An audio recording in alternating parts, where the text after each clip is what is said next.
Fait que là, on continue dans notre série. Ceci, c'est le premier clip vidéo suite au premier examen.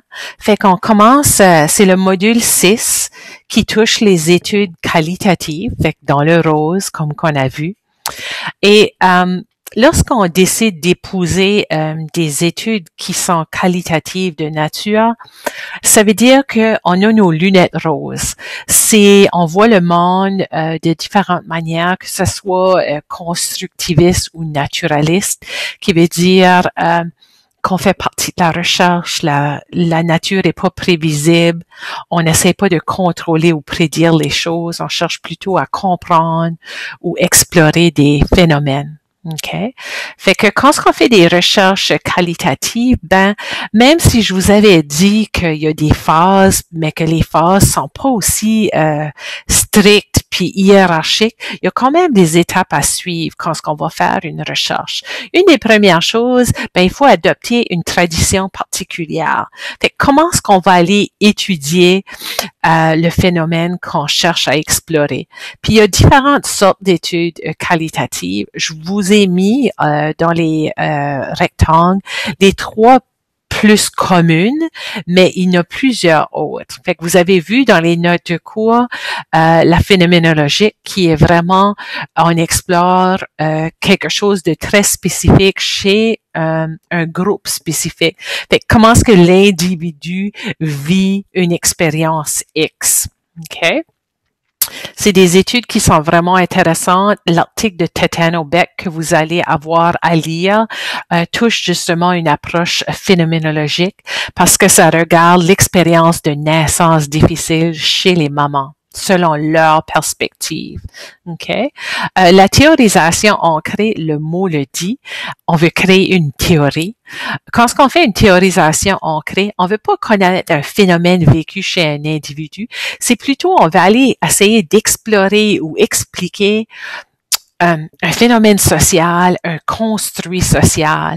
Fait que c'est souvent des études qui vont aller voir le processus par lequel, je sais pas, les femmes dialysées vivent avec un tel fardeau, ou le processus par lequel les familles décident de placer leurs parents aînés en foyer de soins, par exemple.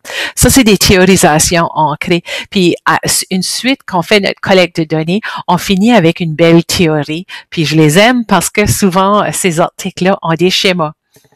Des fois, on va aller explorer le vécu, pas d'une personne, mais d'une communauté ou d'un sous-groupe. Fait que c'est souvent au niveau culturel. Fait qu'on va aller voir le vécu des Acadiens qui vivent dans les milieux ruraux. On va aller voir le phénomène de la toxicomanie chez les adolescents autochtones sur une réserve. OK? Puis ça te prend vraiment des habiletés spéciales, puis une patience énorme pour être capable de faire l'ethnographie, parce que si qu'on vient du milieu, on va vraiment avoir une vision d'intérieur. Retournez aux notes pour voir la différence entre une vision éthique et une vision émique de la situation. D'autres exemples de recherche qualitative, les recherches féministes, les recherches théorie critique, les recherches historiques, les recherches d'action-participation, d'autres exemples. Suivre les étapes demande aussi d'avoir accès au site. Comment est-ce qu'on va aller chercher les gens? Parce que souvent, c'est dans un milieu naturel. Fait comment est-ce qu'on va aller trouver les sans-abri, les adolescents autochtones, les personnes qui ont vécu un accouchement traumatique?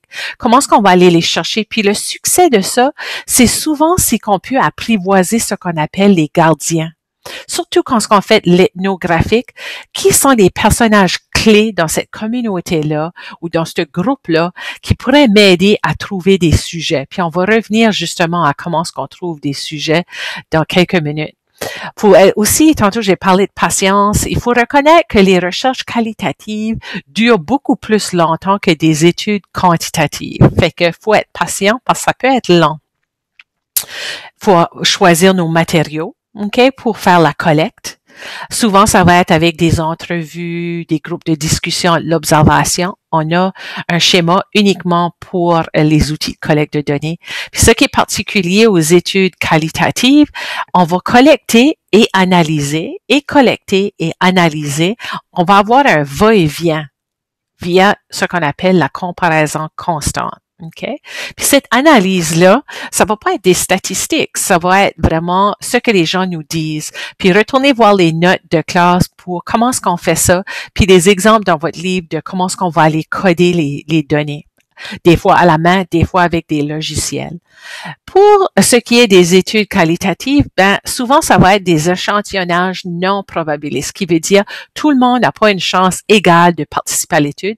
Puis on va parler de ces différentes sortes-là dans la prochaine clip vidéo.